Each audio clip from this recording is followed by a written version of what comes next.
Egyptian President Abdel Fattah al-Sisi has approved stringent new counter-terrorism laws that establish special courts and offer additional protection from legal consequences for military and police officers. They also impose the death penalty for anyone found guilty of setting up or leading a terrorist group.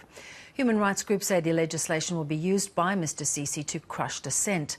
Belle True is a journalist for The Times and she's based in Cairo, where she joins us now. Belle, great to talk to you. Thanks very much for your time. Al-Sisi, of course, has said that he needs us to crack down on the rising insurgents, the jihadist insurgency, and there have, of course, been quite there's been quite a problem with terrorist activity, hasn't there? Yeah, absolutely. I mean, it's been largely anchored in the rest of Sinai Peninsula, but we've seen a real explosion in jihadi movements. In particular, most recently, the Islamic State group's affiliate has really taken hold of the Sinai region and launched attacks even on the mainland, including Cairo. Militants claimed responsibility for the assassination of the Prosecutor General, Hashem Barakat, which was a major attack on the state. In addition, the Islamic State group claimed to have beheaded a Croatian national, Tomislav Salopek, just last week. They took him in July, just outside Cairo, and they claimed that they were behind the killing. So we're seeing, really behaviour of these jihadi groups like we'd see in Syria and Iraq and, of course, in Libya. So, the government here is facing a serious threat. So this is a sort of double-edged sword, this crackdown. On one hand, they need it, but there are grave fears about how it might be misused.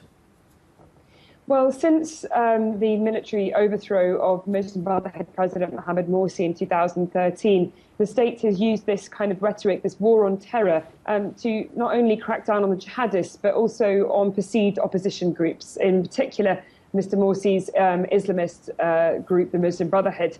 So, yes, it is a double-edged sword, because this kind of fear-mongering in terms of terrorism, which has got the Egyptian public on the side and the Egyptian media, has also given the government a lot of space to crack down on opposition groups, on dissenters, to in fact ban the Muslim Brotherhood and put large swathes of people in jail. And that's one of the issues that human rights groups have with this counter-terror law, because it does have quite vague language that could be used against opposition groups as well as terror organisations. And we've seen Mohammed Fahmy, who's waiting for the resolution to the retrial, one of those 3 Al Jazeera journalists who were detained for many, many months, saying that a similar fate could also affect other reporters because of these stringent new laws.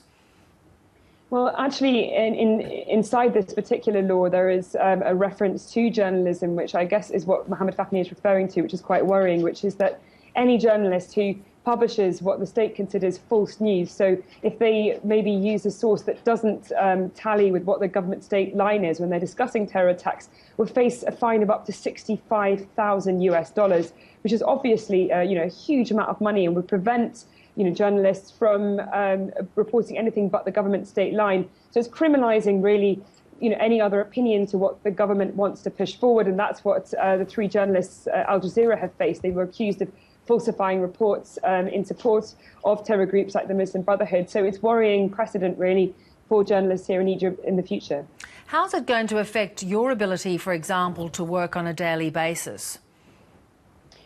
Well, as I mentioned, this particular article in the law, which is quite worrying, basically prevents all journalists, whether you're a foreign correspondent or a local journalist, from publishing any facts when it refers to either counter-terrorism operations or terrorist attacks, from publishing any facts which counter the state line. So that means if a medical source in Sinai tells me that 70 people have died, not 10, like the government said, I'm going to have to go with what the government has declared to be the truth, which obviously restricts what information or little information we get out of these areas where the insurgency is flourishing. So really, it's just another way that the government can keep a tab on what news gets published out of Egypt and what we're really allowed to do on a daily basis. Makes it a difficult climate to work in. Belle, great to talk to you. Thanks for joining us.